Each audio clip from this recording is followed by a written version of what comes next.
एक 33 वर्षीय महिला जिसके पति शहीद हो गए और वो बेवा हो गई, उन्होंने ज़ीरो से स्टार्ट करके एक साम्राज्य का निर्माण किया है।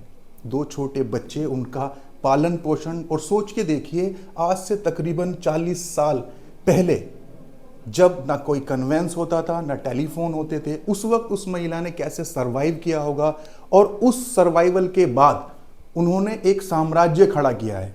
इसी की जीती जाती जागती मिसाल आज हमारे साथ मौजूद हैं नरगिस नकवी जी। चलिए ज़्यादा आप लोगों का समय ना लेते हुए मैं डायरेक्ट आपकी उनसे मुलाकात कराता हूं। तो आपका बहुत बहुत खैर मकदम है मैम, हमारे चैनल में आपने हमें टाइम दिया, आपका बहुत शुक्रगुजार हूं। हम बस आपसे यही जानना चाहते हैं कि ऐसे माहौल में अब से तकरीबन 40 साल पहले जब महिलाओं को सिर्फ घर का चूल्हा चौका झाड़ू पोछा यहीं तक सीमित समझा जाता था, उस वक्त आप अकेली लेडी 2 छोटे बच्चों के साथ, आपके जो पति हैं, आपके जो शौहर थे, उनका इंतकाल हो गया था, वो शहीद हो गए थे, उसके बाद आपने इतना लंबा सफ़र, ये जर्नी कैसे तय की? फरहान, मेरे हस्बैंड जो थे एयरफोर्स में स्क्वाड्रन नकवीश, वो पायलट थे जी, और उनको काफ़ी मिशन और किसी ना किसी बहुत इम्पोर्टेंट ड्यूटीज़ में उनका हमेशा एसोसिएशन रहा है एयरफोर्स में। और ये सोचे कि नरगिस, तुम एक ऐसी यंग लेडी हो कि, और मैं हमेशा आसमान में रहता हूँ और हम कितने इम्पोर्टेंट प्रोग्राम मिशन में जाते रहते हैं जी। तो कभी अगर मुझे कुछ हो गया तो मुझे तुम्हारी शकील और तुम्हारी उम्र का डर लगता है। लेकिन तुम एक सोल्जर की वाइफ हो, तुम एक पायलट की वाइफ हो, तुम एक ज़िम्मेदार लेडी हो, तो मुझे एक डर नहीं लगता कि तुम संभाल नहीं पाओगी। और मुझे तो मैं कहती थी ऐसी बातें क्यों करते हैं।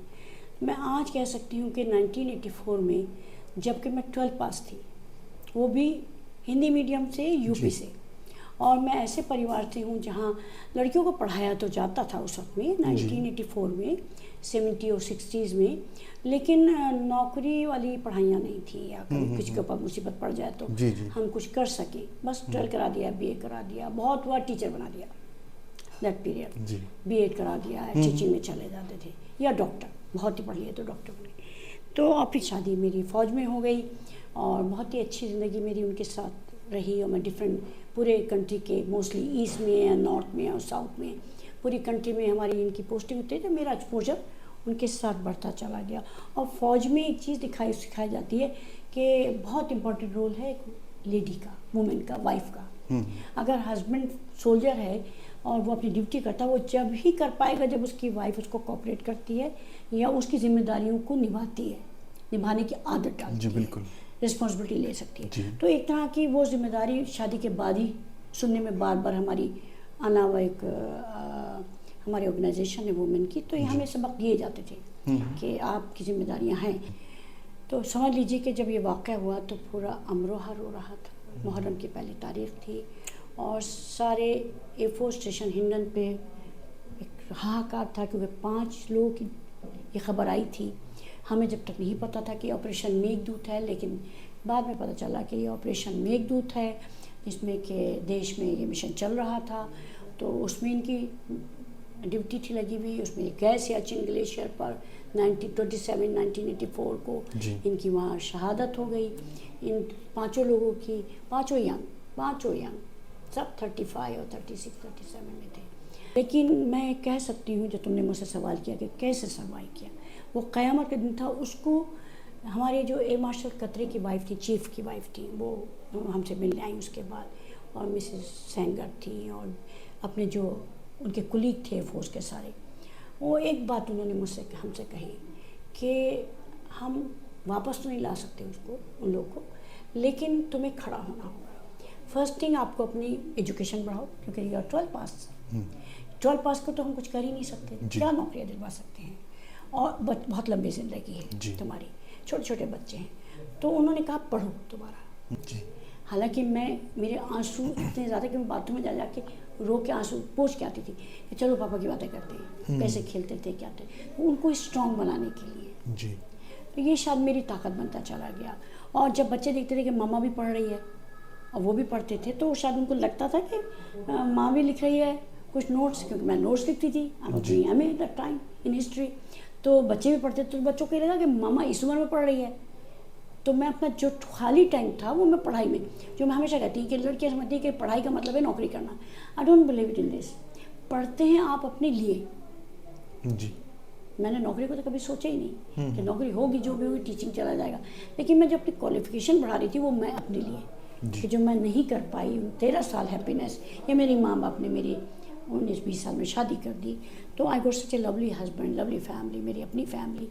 तो मुझे कोई रिग्रेट नहीं था कि मेरी पढ़ाई ज़्यादा नहीं हुई। लेकिन जब मौका लगा तो मैंने अपनी पढ़ाई शुरू की। तो वो मेरा second phase of life after 13-14 years कि मैंने सेकंड टाइप पढ़ाई शुरू की। तो मैंने BA किया, फिर MA शुरू कर दिया जामिया से, कि कसम खा ली थी कि तो कोई मुझे बेचारा नहीं कहेगा, और मैं जो भी कुछ करूँगी वो अपने बच्चे मेरी ज़िंदगी हैं, जिससे कि कोई उनके ऊपर उंगली ना उठाए कि ये किसकी माँ है, किसकी बेटी है, किसकी बहू है।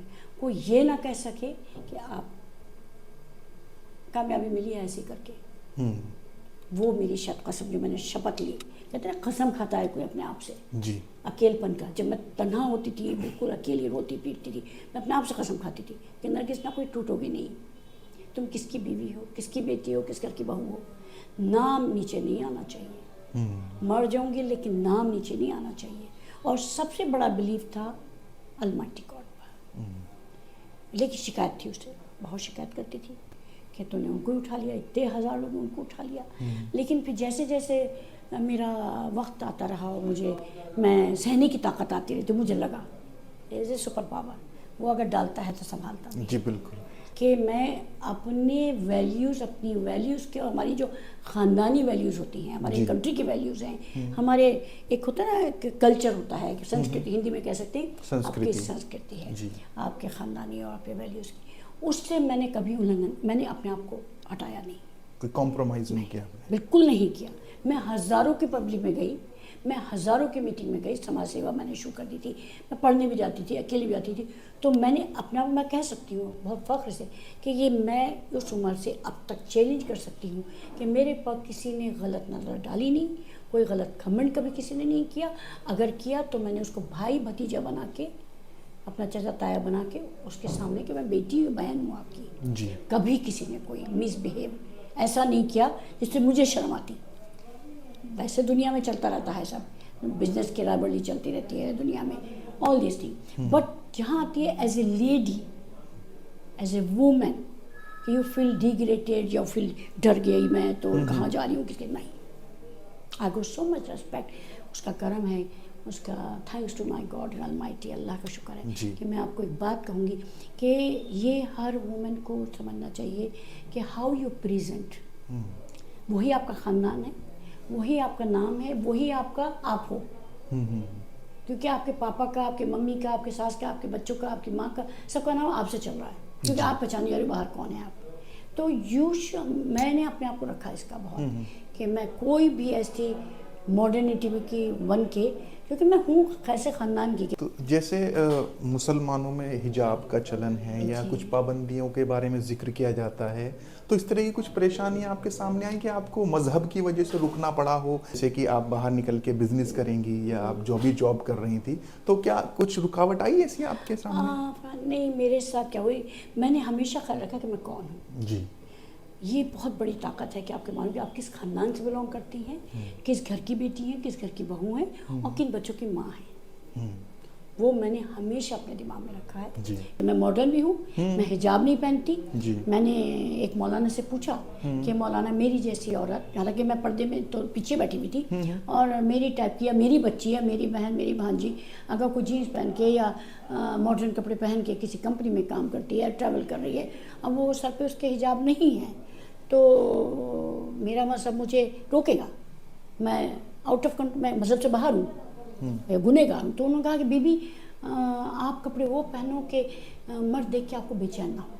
कितनी प्यारी बात कही उन्होंने। You should be properly dressed. आपके अगर सर पे दुपट्टा नहीं है तो आपका मतलब ये कोई कि आप बिल्कुल अपना को खोल के चलें। तो हमारा कल्चर हमें सिखाता है कि ये आप प्रॉपरली अपने आप को ड्रेस करें, रेस्पेक्टफुली वॉक करें, आप उस अपना बिहेवियर ठीक रखें जी, तो वो हमारी पहचान है। तो हिजाब और पर्दा ये मेरे कभी नहीं आ रहा है, और ना ही कभी किसी ने मुझे रोका। मुझे हमेशा लोगों ने कहा कि तुम एग्जाम्पल हो औरतों की जी, पढ़ रही हो, बच्चों के साथ जाती हो, एक लिमिट में आप तुम्हारा हर तरह के लोगों से मिलती हो, लेकिन सबको पता है कि तुम किस खानदान की हो, क्योंकि तुम्हारा कैरेक्टर बोलता है कि तुम किस खानदान की लड़की हो, किस घर की बहू हो। तो फरहान, ये मेरी ज़िंदगी की शायद ताकत है। अभी आपने जिक्र किया समाज सेवा का। जी।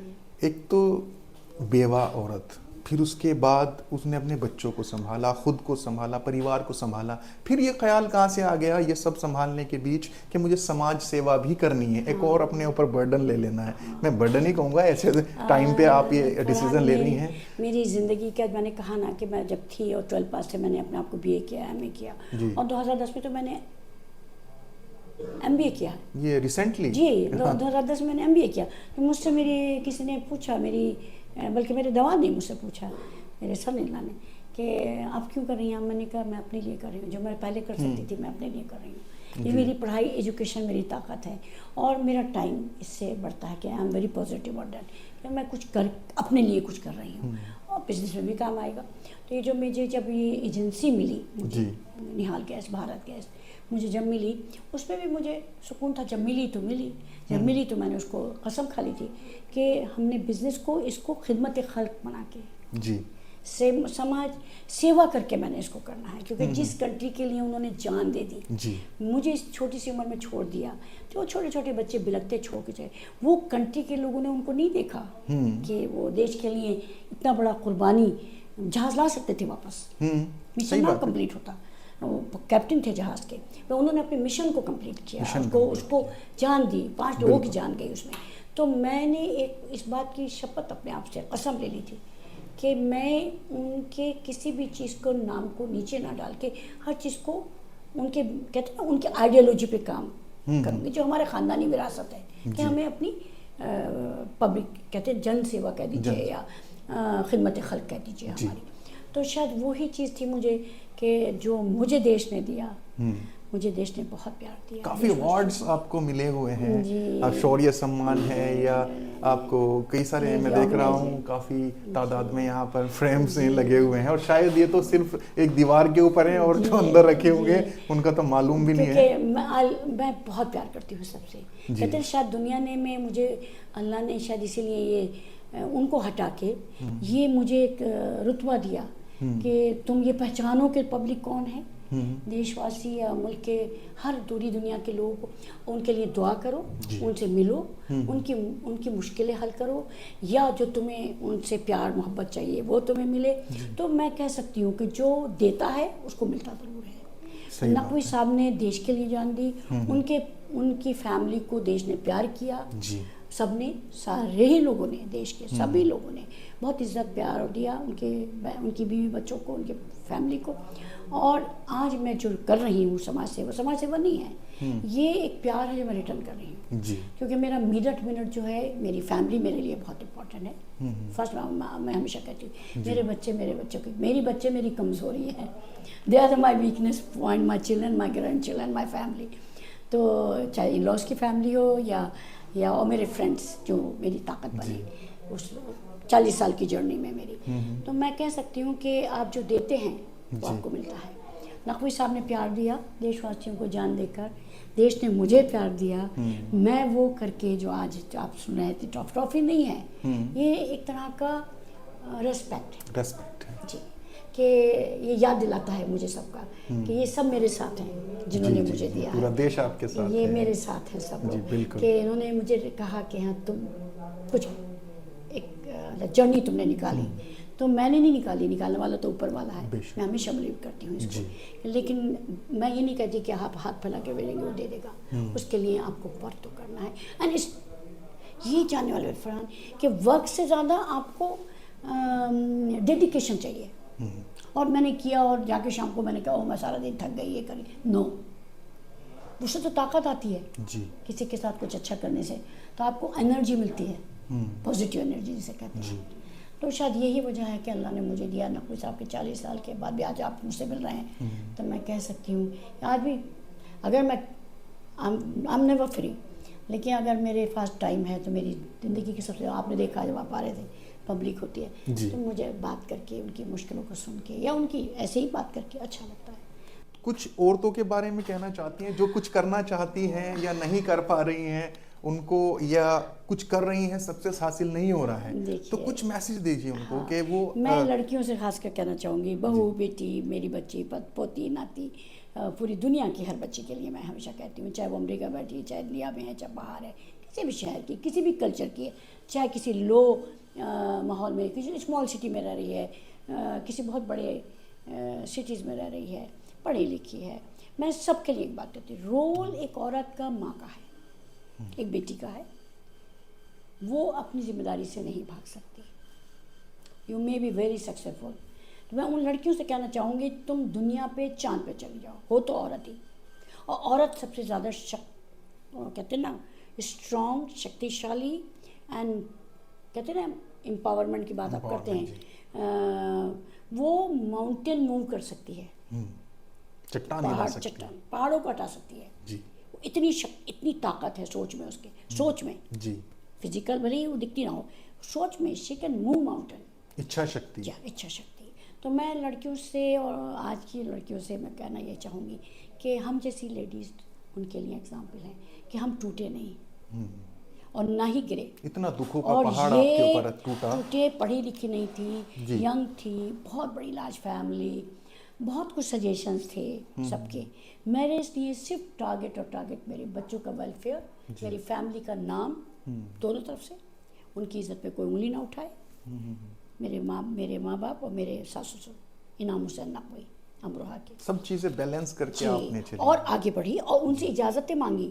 जहाँ मुझे लगा उन्होंने इजाज़त उनकी मुझे नहीं लगी तो मैंने उनको एक्सप्लेन किया बैठ के कि यहाँ पे वक्त बदल रहा है, आप मुझे मुँह के लेकिन मेरे पर नज़र रखिए कि कहीं मैं भटक ना जाऊँ, कि चांद पे जाओ, कुछ भी करो, लेकिन अपनी वैल्यूज़ नहीं छोड़ो, ख़ानदानी वैल्यूज़ नहीं छोड़ो।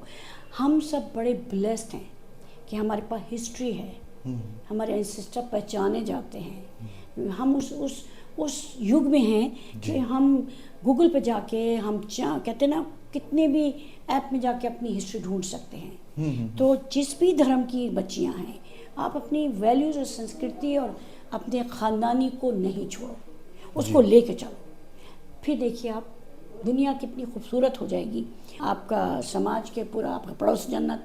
तो औरत तो एक वो हिस्सा है कि समाज बना भी सकती है, समाज बिगाड़ भी सकती है। मैं नहीं कहती कि मैन इज़ ए पावर, कहते हैं ना आदमी को शक्ति दी है, औरत को दिमागी शक्ति और सोच की शक्ति दी है, पॉजिटिव शक्ति हो तो बस समझ लीजिए जन्नत है पूरी, गारा दिमाग। तो लड़कियों को सबसे ज़्यादा जो समझना चाहिए पेशेंस की बहुत ज़रूरत है। सबीहा नकवी का जिक्र किया आपने, आपकी बेटी है, तो अभी कहाँ है सबीहा नकवी? वो आजकल तो ऑस्ट्रेलिया चली गई हैं। बेटा मेरे साथ डॉक्टर निहाल मेरे साथ रहते हैं, उनकी बीवी बच्चे जोया। अच्छा, डॉक्टर अपने बेटे को डॉक्टर जी, बनाया डॉक्टर डेंटिस्ट हैं वो, और उनकी बीवी जोया हमको कहते हैं प्यार में। मेरे पोता पोती हैं माशाल्लाह, तो पोता पोती सब आपके साथ रहते सब। मैंने तो अपने बच्चों से कहा कि भाई तुम्हारी दुनिया है, तुम जहाँ चाह के जॉब करना चाहो। मेरे बेटे ने वही जवाब दिया जो मेरी बेटी ने कहा कि उसने कहा मामा हम आपको जो अपनी कंट्री में क्या कमाएं, स्ट्रगल है, मेरी अपनी कंट्री है। तो बाप का बेटा, बाप जैसा बेटा, बिल्कुल वो चाहते तो जा सकते थे अदर कंट्रीज में जाकर। काफी लोग अपनी डॉक्टर है कंट्री छोड़कर पढ़ने गया, MBA किया उसने, मास्टर फिर वापस आए। उसने ही कहा कि मेरी अपनी कंट्री है, आप इतनी मेहनत करके पापा का नाम लेके, पापा ने इतना देश के लिए कुर्बानी दी है, आप इतनी कुर्बानी दिए, आप हमारे लिए, अपने देश के लिए, उनके नाम के, मामा I want to come back है। और मेरी बहू भी इसमें शामिल रही कि नहीं हम आपको नहीं छोड़ेंगे, आज की डेट में हम आपको नहीं छोड़ेंगे।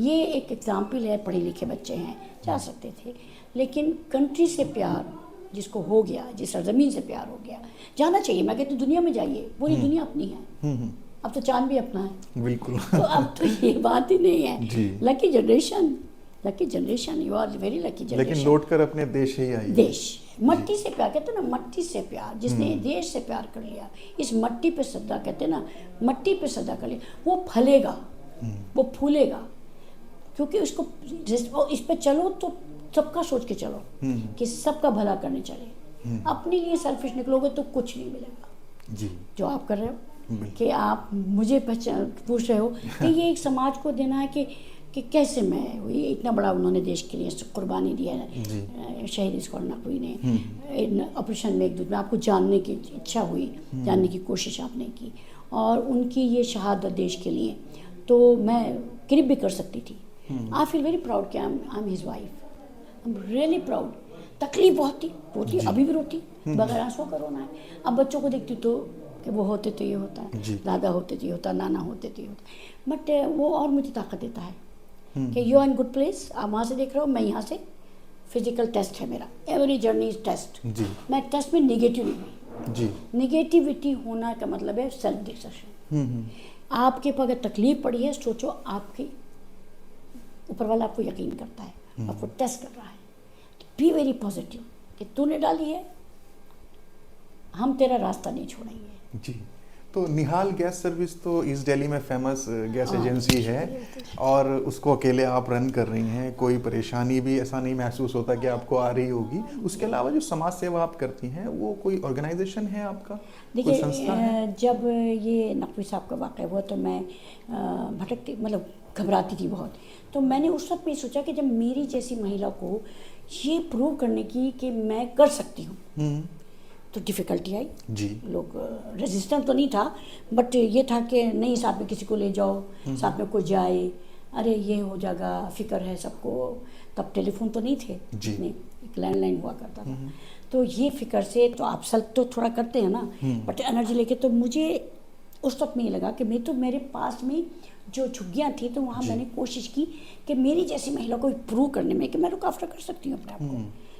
मुझे डिसीजन लेना चाहिए कि मैं यहाँ चली जाऊँ, या वो कर लूँ, या बाजार कुछ अकेली जा सकती हूँ, कहीं ट्रैवल कर सकती हूँ। तब तो इतने ऑटो भी नहीं थे, तब इतनी कारें भी नहीं थी, तब इतनी एक डर लगता था। नोएडा तो वैसे ही डिजर्टेड था 84 में, डिजर्टेड, दिन में डर लगता था वहाँ। तो उस वक्त में काफ़ी फिक्र था सबको कि ये अकेले कहीं रह कैसे रहेगी। दिन में चोरियाँ हो जाती थी, मतलब अब तो खैर बहुत अच्छा है। Noida has become very very good place, safest place कहते हैं इन नॉर्थ इंडिया। तो इसके लिए मैं कह सकती हूँ कि उस वक्त में मुझे लगा कि झुग्गियों में क्या हो रहा होगा। तो मैं थाने गई, और थाने से मैंने कुछ केसेस को पूछा कि किसी की औरत को कोई प्रॉब्लम तो नहीं है। तो कहा कि हाँ है। उनका पता लेके मैं झुग्गी पहुँच गई। ये किसने किया? मैंने नहीं किया, ये ऊपर से हुई मुझे इजाज़त कि मैं गई। मैंने देखा तो वहाँ फैमिली प्रॉब्लम थी, वो औरत पिट रही थी और टॉर्चर हो रहे थे, बहुत प्रॉब्लम। वहाँ जाके मैंने देखा कि नहीं, समाज को तो मेरी बहुत ज़रूरत है। मैं कह सकती हूँ कि मैं सर्वाइव की हूँ। मेरे साथ मेरे इन-लॉज, मेरी माँ, मेरे बहन भाई, या मेरे ख़ानदानी, मेरे एयरफोर्स के फ्रेंड्स, मेरा फ़ौज ना होके, साथी ना होते, तो शायद मैं तो घर में पड़ी रह जाती। इन्होंने कहा आगे बढ़ो, हम तुम्हारे पीछे हैं, तुम आगे बढ़ो, हम तुम्हारे पीछे हैं। हिम्मत मिली आपको। हिम्मत, उन्होंने बेचारा नहीं बनाया मुझे। आगे बढ़ो, वो नहीं आ सकता, आगे बढ़ो, हम तुम्हारे साथ हैं, ये तुम्हारा टेस्ट है कि तुम कैसे। तो वो करके मैंने कहा अब ये लौट को मुझे सिखाना है। वहाँ जाके मेरा जो मैंने बदलाव देखा, एक से एक जुड़ी, एक से एक जुड़ी, एक से एक जुड़ी, वो जुड़ते चले गए। भाई से बहन जुड़ा, बहन से भाई जुड़ा, एक समाज बनता चला गया उस वक्त मेरे नोएडा में, मेरे चारों तरफ। तब मैंने देखा कि कितनी ज़रूरत है। वो फिर हम बड़े तो लोगों ने मुझे ढूंढना शुरू कर दिया कि ये कौन लेडी है जो इतना समझ। तो पत्रकारों ने ढूंढा। पत्रकार, मैं कहती हूँ, मैं हमेशा कहती हूँ, पत्रकार विदाउट यूनिफॉर्म सोल्जर है। ये देश बना भी सकते हैं, ये देश बिगाड़ भी सकते हैं। ये मैं कई बार कह चुकी हूँ, पता नहीं कितने लोग इसको हाईलाइट करते हैं कि पत्रकार देश बना भी सकते हैं, देश बिगाड़ भी सकते हैं। बात बिल्कुल, आप बिल्कुल करेक्ट बात बोल रही हैं। तो मैं हमेशा कहती हूँ पत्रकार विदाउट यूनिफॉर्म सोल्जर है। तो जिसको मैं लक़ब दिया आपने नया।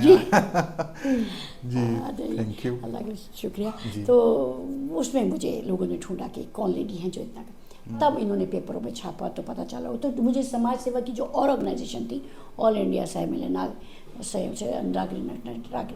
नागरिक रक्षा केंद्र और बहुत से ऑर्गेनाइजेशन, उन्होंने, क्योंकि हमारी अनावा तो थी एयरफोर्स की, पर क्योंकि नकवी साहब जा चुके थे तो अनावा ना होके हम दूसरे ग्रुप में चले गए। अफवाह थी हमारी पहले। अच्छा। एयरफोर्स वाइफ वेलफेयर एसोसिएशन, फिर उसके बाद अनावा हो गई। अनावा होती है जो जिनके हस्बैंड रिटायर हो जाते हैं या उनकी डेथ हो जाती है, उसको कहते हैं army navy welfare organisation, wife welfare organisation अनावा। तो मैं उससे जुड़ी हुई थी। वहाँ भी लेडीज़ यही करती हैं कि बहुत एक दूसरे की देखभाल, चेन बन जाती है हमारे। ओके। एक दूसरे की देखभाल की। अपने अपने सेक्टर में आप देखिए जी पब्लिक को क्या ज़रूरत है, लेडीज़ को क्या प्रॉब्लम है, या ओल्ड के लोगों पर बच्चों को क्या प्रॉब्लम जी। है, खासकर ओल्ड की भी हम लोग बहुत देखभाल करते हैं। तो वो मेरी समाज सेवा का जो दरवाज़ा खुला, जब तक मेरे बच्चे थोड़े बड़े हो गए जी। थे और मैंने खुद BA MA कर लिया। MA के बाद मेरे को लगा कि नहीं, आई थिंक लड़कियों को मार्गदर्शन की, गाइडेंस की ज़रूरत है कि हम पढ़ाइयाँ छोड़ के ट्रिप करते हैं या घर में बैठ जाते हैं, या सिर्फ हमारा टारगेट नौकरी होता है। एजुकेशन नौकरी ही नहीं है, एजुकेशन आपको कॉन्फिडेंस देती है, जी यू कैन हैंडल, आप you can handle yourself, you can teach your children. समाज के बारे में आप पढ़ सकते हो, किताबें, पेपर, न्यूज़, TV, आपको कोई बेवकूफ़ नहीं बना सकता। तो ये चीज़ मेरी समझ में आई, जो मैंने शुरू किया कि नहीं, हम एजुकेशन पे काम करते हैं। और सेल्फ रिस्पेक्ट, औरत Self-respect. चाहे वो अपने घर में है, चाहे वो ससुराल में, सेल्फ रिस्पेक्ट, उसको पहले तो खुद बिहेव करेगी ना अच्छा, तभी तो उसको इज्जत मिलेगी। सही बात है। अगर सिर्फ सेल्फ रेस्पेक्ट रिस्पेक्ट चाहेंगे तो रिस्पेक्ट, इज्जत कमाई जाती है, इज्जत मांगी नहीं जाती है। जी वर्ड छीनते नहीं आप हाँ। कि मेरा ये राइट है, तो वो कमाई जाती है। तो वो मेरे दिमाग वो में तो महिला या पुरुष कोई भी हो सकता है उसमें, एनिमल अगर कोई सेल्फ रिस्पेक्ट। जी सेल्फ मैं रेस्पेक्ट औरत के को लिए इसलिए देखी कि मैंने कहा ना, एक औरत का खानदान बिगाड़ भी सकती है, जी। बना भी सकती है। मेरी ये रहती है कि जो मेरा बेटा है वो समाज का वो हिस्सा है, जो वो एक बाप है, मेरा बेटा, मेरा दामाद, मेरा भाई, मेरे देवर जेठ, ये सब मर्द हैं। तो उनके पास तो एक लेडी है, तो जो वो उनको कहते हैं ना, माँ पहले पलती फिर घर में औरत, एक फैमिली का एटमॉस्फेयर औरत बनाती है। जी। मैं तो कह चुकी हूँ, औरत ही बिगाड़ती है, औरत ही बनाती है। 12th में है या कोई UPSC की प्रिपरेशन कर रहा है, वो ज़िंदगी से हार जाता है, परेशान हो जाता है, कोई सुसाइड कर लेता है, कोई फंदा लगा लेता है, रेलवे ट्रैक के ऊपर कूद जाता है। ऐसे लोगों को या इस तरह के बच्चों के लिए आप क्या मैसेज देना चाहते हैं, जो अभी प्रिपरेशन कर रहे हैं और अपनी ज़िंदगी में कुछ बनना चाहते हैं? एक बार के फेलियर से वो लोग ज़िंदगी छोड़ देते हैं, तो कुछ मैसेज आप देना चाहती हैं ऐसे बच्चों के लिए? उन बच्चों के लिए खासकर जो है, उनका बहुत बड़ी जिम्मेदारी उनके पेरेंट्स की भी आती है। पेरेंट्स जो हैं उनको समझना चाहिए कि वो जो भी एकेडमिक परफॉर्मेंस दे रहे हैं, उससे एक तो उससे डिसहार्टेड ना करें उन्हें कि हो इतने मार्क्स लगे, पड़ोसी का बच्चा तो ये कर रहा है, सामने का बच्चा ये कर रहा है, अरे ये वाली लाइन नहीं, ये वाली। Let them grow.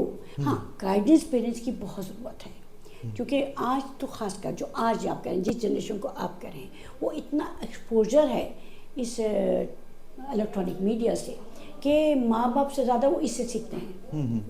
तो उनको डिप्रेशन या इससे निकालने के लिए हम उनको स्पिरिचुअल बनाएं साथ में, जिस भी मज़हब के हैं, जी जी। जिस भी धर्म के हैं, उनको वैल्यूज़ अपनी कंट्री की, अपने बुजुर्गों की, उनको कुछ किस्से सुनाएं, उनको लेकर जाएं, उनको ऐसी जगहों पे लेके जाएं जहाँ उनके एंसेस्टर के कुछ हिस्ट्री है, उनको विजिट कराएं। और एक फैमिली गेट टुगेदर से लोग घबराते हैं, फैमिली गेट टुगेदर होने चाहिए, जिससे कि आपके अंदर मोहब्बत और प्यार बढ़े और थोड़ा सुनने में आए।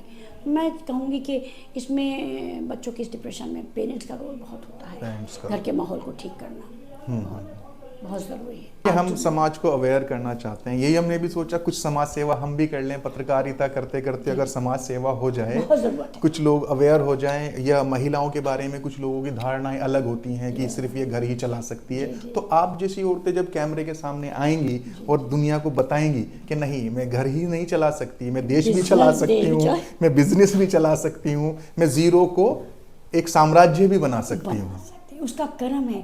मैंने कहा ना कि औरत के पास you can move mountain, but first priority is your family, your own children, जी, आपका अपने परिवार, उससे कोई समझौता नहीं करना है। और वैल्यूज, आपने वहाँ वैल्यूज पे अपना नहीं किया, अपने खानदान ये देखा जाता है वो देख के, तो आप यू कैन मूव माउंटेन। जी, बाज़ मर्तबा देखा जाता है कि औरत जो है सिर्फ अपने जो है काम को, कैरियर को लेकर के बहुत ज़्यादा इतनी इन्वॉल्व हो जाती है उसमें कि वो अपनी फैमिली छोड़ देती है, ध्यान नहीं देती। उसी वजह से शायद घर में कुछ जो इस तरह की घटनाएं होती हैं, या डाइवोर्स की घटना हो गई या झगड़ों की घटना हो गई, तो उसके बारे में आप ये कह रही हैं?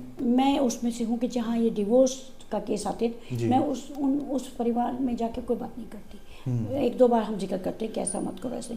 जहाँ ज़्यादा बढ़ जाती है आई गिव अप, कि भाई आप उस स्टेज पे निकल चुके हैं कि जिस पे हमें वापस लाना मुश्किल है, क्योंकि डिवोर्स लेवल पे आ चुके हैं आप। क्योंकि कुछ मैं तो नहीं कह सकती किस्मत की बातें, किस्मत चलती है, कभी कभी नसीब भी आपका करता है कि आप रॉन्ग जगह पे आके फंस जाते जी। हैं। लेकिन वहाँ पे भी आप, मैंने कहा ना, वैल्यूज़ को ख़ानदानी लेंगे तो उसको भी आप पानी की तरह निकल जाएंगे। जी। उस तकलीफ को, डिवोर्स हो गया है या कुछ हो गया है, तो आप उसको सबसाइड कर सकते हैं उस पेन को। समाज को ना ज़्यादा हाइप करके, कि हाइप करें अपनी कि मेरे साथ ये हुआ, मेरे साथ, आप उसको इशू ना बनाएं, उसको एक इशू बना के उसको परिवार को ये ना बताएं, पूरी दुनिया को, कि मैं बिचारी हूँ। ज़्यादा बताने का मतलब है आप बिचारी हैं। जी। तो आप बेचारे नहीं हैं। अगर कुछ पड़ी है, आपके साथ गलत हुआ है, ये हो रहा है, आप सॉल्व करो ना। अब महिला शक्ति है। सॉल्व करो जी। एंड डोंट मेक इशू कि जिससे 4 लड़कियों का और दिमाग खराब हो, या निगेटिविटी आपकी फैमिली में आए या उस परिवार में गलती, क्योंकि घर दोनों ही बर्बाद होते हैं। जी।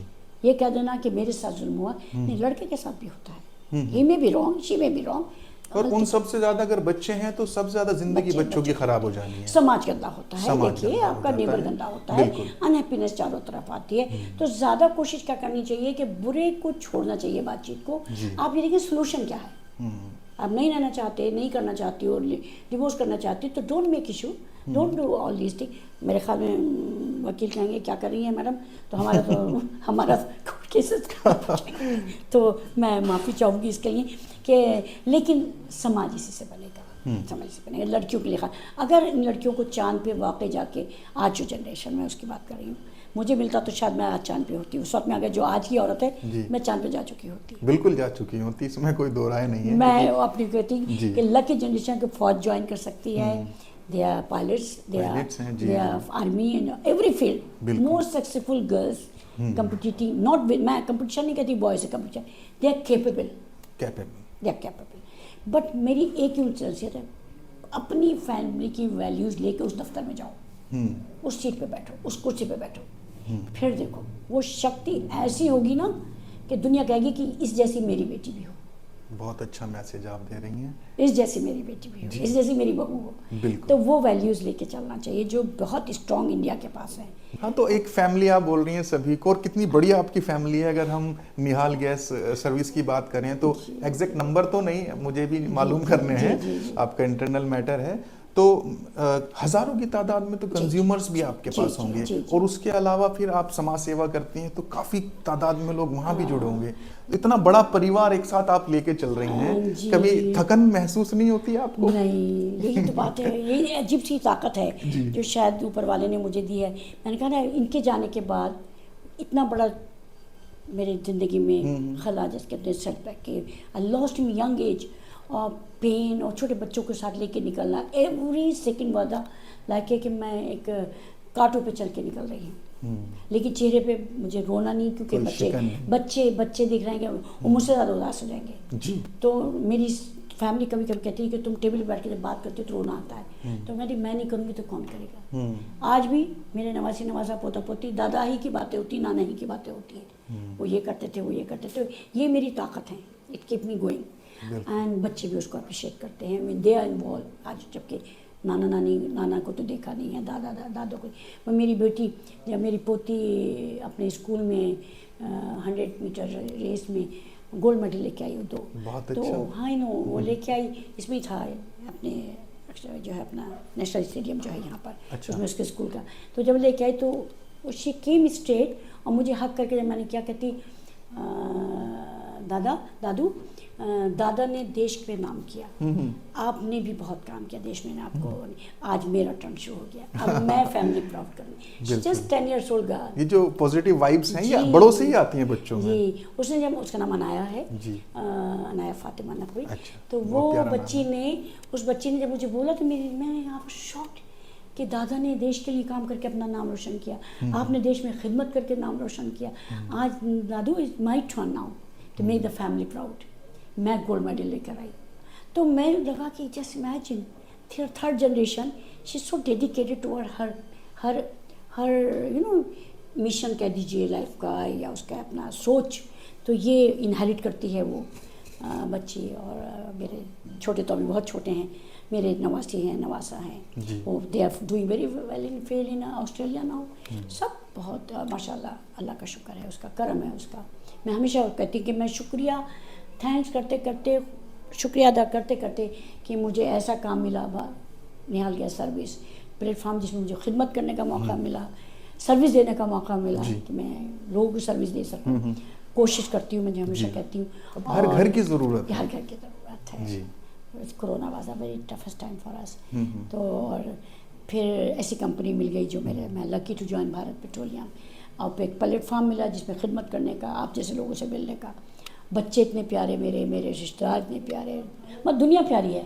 आती जो मैं चश्मा लेके घूमती हूँ, बहुत ये प्यारा। नज़र की बात है किसकी क्योंकि- नज़र किस तरीके से सामने वाले को देख रही है, लेकिन लोगों को क्योंकि- दुनिया बुरी भी लगती है। हाँ फरहान मी, मैं एक बात तुम्हें कहूँ, जी। मैंने ये बात बहुत बहुत दिल से मैं आज तुम्हें बता रही हूँ कि जो लोग मेरा रास्ता काटते हैं या मेरा रास्ता बुरा चाहते हैं, मुझे पता है बिजनेस में भी चलता है और लाइफ में भी चलता है, ऊपर नीचे चलता है, नफरत नहीं, मैं उन पर तरस खाती हूँ। I never feel bad to anyone, I feel very sad for them कि बेकार टाइम ख़राब कर रहे हैं, वाई दे मेरा रास्ता काट रहे हैं, why they let me trying to let me down, या why unnecessary they not able to understand me।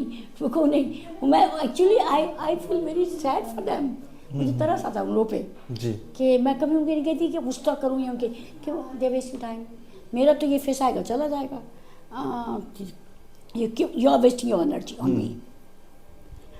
जो नेगेटिव एनर्जी जो कोई करना चाह रहा है जी। तो उसको अपनी एनर्जी वेस्ट कर रहा है, मेरी एनर्जी वेस्ट नहीं हो रही है। तभी मैं बोला कि आप यहाँ तक के सफ़र में काफ़ी उतार चढ़ाव आपने देखे होंगे और वो देखे भी हैं।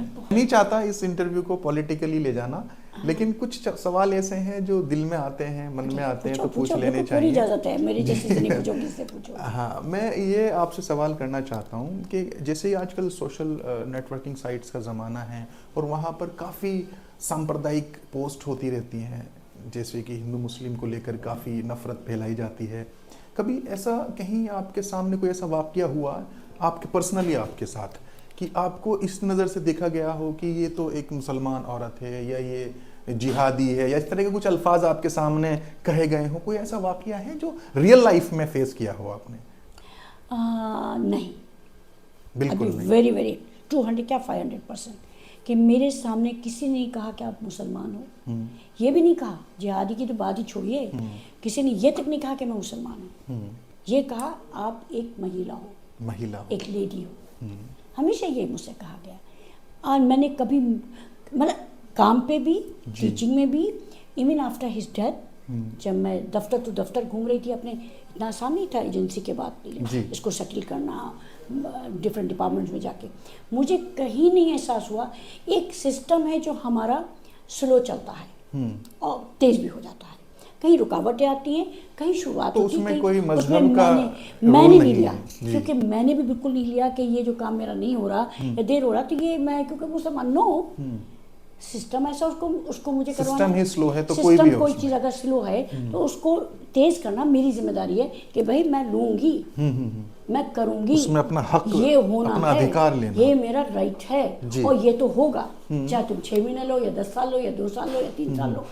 एग्जाम्पल है आपके सामने स्टेडियम नकवी साहब का, नकवी साहब का स्टेडियम अमरोहा नाम में। का अमरोहा में स्टेडियम जी। 2006 में डिक्लेयर हुआ कि शहीद स्कॉलर नकवी निज़ाम हुसैन का स्टेडियम बने। जी। लैंड मिली, लैंड सेलेक्ट होती रही, कैंसिल होती रही, फिर लैंड मिली, जैसा अभी जी। करीब 5-6 साल रहे और स्टेडियम बन भी रहा है और बन भी गया, ऑलमोस्ट रेडी है। तो मैं उसको कह सकती हूँ कि ये क्योंकि मुसलमान थे, एक अकेला शहीद, कितने मुसलमान, तो मुसलमान नहीं, वो देश का बंदा था नकवी साहब, वो एक भारतीय सन थे। Of Bharat, son of India, India का बेटा है वो मेरा शौहर बाद में बना, पहले वो बेटा है अपने भारत का, इंडिया का। तो इन बेटे को अगर वो डिले किया तो नुकसान हमारा हुआ है कि देश का हुआ, कि कुछ बच्चे उनकी आइडियोलॉजी पे कि देश में जान भी दी जा सकती है यंग एज में, देश पहले है बाद में दुनिया, तो ये नुकसान हमारे देश के बच्चों का हुआ जो जवान हो गए, निकल गए, वो नहीं खेल पाए उस स्टेडियम में, उनको आइडियोलॉजी नहीं मिल पाई सुन के जी। कि हमारे भी शहर का, हमारे भी इस मुल्क का ऐसा एक पायलट जो अपने मिशन को कंप्लीट किया सियाचिन ग्लेशियर पे ऑपरेशन मेघदूत में, और स्टेडियम बनता तो कितने बच्चे से इंस्पायर होते कहानी को सुन के उनकी। जी। तो डिले हुआ तो सिस्टम ने डिले किया, इसमें कोई हिंदू मुस्लिम नहीं है, जी। सिस्टम ने डिले किया। अब कब उस पर वो लगेगा बोर्ड, ये तो सिस्टम ही बताएगा। अच्छा, तो अभी आप कहना चाह रही हैं 2006 में अप्रूव्ड हुआ, हाँ। बनना स्टार्ट हो गया, अभी बन बनना चुका? सुना तो अभी कुछ 6-7 साल पहले अच्छा, शुरू 6-7 साल पहले बनना स्टार्ट हुआ, अभी कंप्लीट है, जी। बस उसका बस इनॉग्रेशन नहीं हुआ inauguration है, होना है। इनॉग्रेशन बस हुआ उनका- है। तो उसमें क्या डिले है, क्या कहती है गवर्नमेंट? हाँ, उसमें डिले कुछ भी नहीं, बस कभी भी हो सकता है। कभी भी हो सकता है। जब मैं इंडोर फोन स्टेडियम होगा या आउटडोर स्टेडियम है? Outdoor stadium, outdoor indoor stadium. सब कुछ है उसमें, सब कुछ है। अमरोहा का पहला स्टेडियम है, तो इतना बड़ा बना है और अच्छा बना है, सुना है। तो ये तो मैं नहीं कह सकती हिंदू, और जो आपने कहा ना कि कभी ऐसा किसी ने कुछ कहा, कभी नहीं, कभी नहीं। ये जो है, जो माहौल है, ये पॉलिटिकल है, जी इसको हमें पर्सनलाइज लेना ही नहीं चाहिए। जी। कमी हो रही है मेरे मुल्क में, तो मेरे अंदर कमी है। मैं अपनी हक को मांग नहीं पा रही सही, मैं अपनी बात को रख नहीं पा रही सही। अगर कोई कर भी रहा है, फरहान हिंदू कह रहा है मुसलमान, तो ठीक है, मैं हूं ना मुसलमान, जी why I feel be offended. कोई अगर मुझे जिहादी कह रहा है, उसकी सोच जिहादी है, मेरी सोच तो जिहादी नहीं है। जी। I still want to talk to him, मैं उससे बात करना चाहती हूँ, मैं उससे मिलना चाहती हूँ। तो ये एक सोच है। कुछ चंद लोग हैं जो समाज को अच्छा बनाते हैं, जिसमें वन ऑफ यू तुम कोशिश कर रहे हो कि समाज में सही में। तो मैं अपने लिए कहूँगी कि आपने समाज को सुधारने के लिए जो चल रहा है, गलत से कंप्रोमाइज़ मत करो, सही करने की। तो आपने अगर 1% भी समाज को बदल लिया, तो आपके उस समझ से 10 लोग बदलेंगे, जो और 10 बदलेंगे। आप खुद होकर कमरे में बैठ जाएं या घर में बैठ जाएं कि ऐसा होता ही है, नहीं, ऐसा नहीं होता। ऐसे को बदलना होगा, इसके लिए निकलना होगा, आवाज निकलना होगा, उठानी होगी। मिलना होगा। आप आइसोलेट होते रहेंगे अपने अपने मोहल्ले, अपने अपने घरों में, उससे बदलाव नहीं आएगा। आप मिलिए, त्योहारों पे जाइए, त्योहारों पे बुलाइए, त्योहारों को सोचने की, उसको सोचने की कोशिश कीजिए, ये त्यौहार क्यों ऐसे मनाया जाता है, रूट्स क्या हैं इसके पीछे। जी। उसके कोई रूट्स हैं, उसके कोई रीजंस हैं, उसको रेस्पेक्ट कीजिए, उसको ऑनर कीजिए, उस फेस्टिवल को, उस कल्चर को। तो जब तक हम ये नहीं करेंगे तो समाज नहीं बनता है। तो वही फौज में तो ये बहुत है। और मैं आप देख ही रहे हैं कि मैं तो हर धर्म के उसकी रिस्पेक्ट करती हूँ, मिलती हूँ, मनाती हूँ, बुलाती हूँ, जाती हूँ। और मेरा फेस्टिवल है, मेरी कंट्री का फेस्टिवल, मैं तो मनाऊँगी। It's my country. इतना प्यारा खूबसूरत कंट्री है कि जिसमें इतना कुछ कल्चर डाइवर्सिटी है। We can learn so much good thing in every religion. हर मज़हब में बहुत अच्छे करम करम करम, भला कुरान शरीफ हो, चाहे भगवद गीता हो, चाहे रामायण हो या बाइबल हो। आज मेरे ऑफिस में चारों चीज़ें रखी हुई हैं। तो मुझे क्या ये कहा जाएगा कि आपने भगवद गीता भी क्यों रखी, आपने रामायण क्यों रखी, आपने बाइबल क्यों रखी? मेरे पास है, मैं रखती हूँ अपने ऑफिस में। कुरान शरीफ भी रखा हुआ है वहाँ, हर आदमी खोल के पढ़े। हर जगह एक चीज़ है कि आप क्या कर रहे हैं। जो करेंगे वो आएगा, आपको आएगा, आपके बच्चों को। आप जो करेंगे वो आएगा जी। बस आप देखते रहिए, लोगों की भला करते चले जाए, रास्ता छोड़ते चलो दूसरों के लिए। आपका जो राइट है आपको मिलना चाहिए। मैं नहीं कह रही कि आप अपना रास्ता छोड़ दो, आप बुद्धू हैं, खड़े हैं, तब नहीं। आपको अपना राइट लेना है, लेकिन रास्ता काट के नहीं किसी का, किसी को गाली दे के नहीं, किसी को नीचे ला के, किसी को धक्का दे के नहीं। शर्ट रेस्पेक्ट मान के जा रहा है तो ठीक है, पहले चले जाओ, मैं साइड से चले जाता हूँ, चली जाती हूँ। बहुत अच्छा लगा आपसे बात करके, आपने बहुत अच्छी अच्छी बातें हमें बताई। और उन बच्चों के लिए भी मैम ने बातें बताई जो हौसला हार जाते हैं, यूपीएससी की तैयारी कर रहे हैं या वो किसी भी सब्जेक्ट में जाना चाहते हैं, वो अगर हार जाते हैं अपनी ज़िंदगी से वो लोगों के लिए भी हिम्मत की मैडम ने बात दी है, एक मिसाल दी है। आप इनकी बातों को गौर से सुनिए और इस वीडियो को ज़्यादा से ज़्यादा शेयर कीजिए। महिलाओं के लिए प्रेरणा की बातें मैम ने बताई हैं, कैसे उन्होंने जब वो बेवा हो गई थी उसके बाद भी, जब उनके हस्बैंड शहीद हो गए थे उसके बाद भी उन्होंने अपने आप को, अपने परिवार को, अपने बच्चों को पढ़ाया लिखाया और अच्छे से संभाला और उनको आज काबिल बनाया और ख़ुद भी एक साम्राज्य यहाँ पर स्थापित किया है। उसके साथ साथ उन्होंने समाज की सेवाएं भी की। इस तरह की सारी बातें आपके सामने मैम ने रखी हैं। एक बार और मैं इंट्रोडक्शन चलते चलते करा देना चाहता हूं कि निहाल गैस सर्विस इस दिल्ली में है और वहां पर मैम जो है ऑनर हैं, उसके अलावा भी समाज सेवा करती हैं, इनकी अपनी ऑर्गेनाइजेशन है। तो ये जितनी भी गरीब महिलाएं हैं, बेसहारा महिलाएं हैं, फैमिलीज़ हैं बेसहारा, उन सब की सेवा करती हैं। काफ़ी अवार्ड्स भी मैम को मिले हुए हैं, काफ़ी ऑर्गेनाइजेशन की तरफ से, गवर्नमेंट की तरफ से। तो इस वीडियो को आप ज़्यादा शेयर कीजिए जिससे कि उन महिलाओं को भी ये प्रेरणा मिल सके कि हाँ, अगर हम महिलाएं हैं, चूल्हा चौका के साथ साथ हम एक अंपायर बना सकते हैं। और वुमेन एम्पावरमेंट की जो है मैम एक जीती जाती मिसाल हैं। तो इस वीडियो को ज़्यादा से ज़्यादा शेयर कीजिए, हम आपसे गुजारिश करते हैं। बहुत शुक्रिया।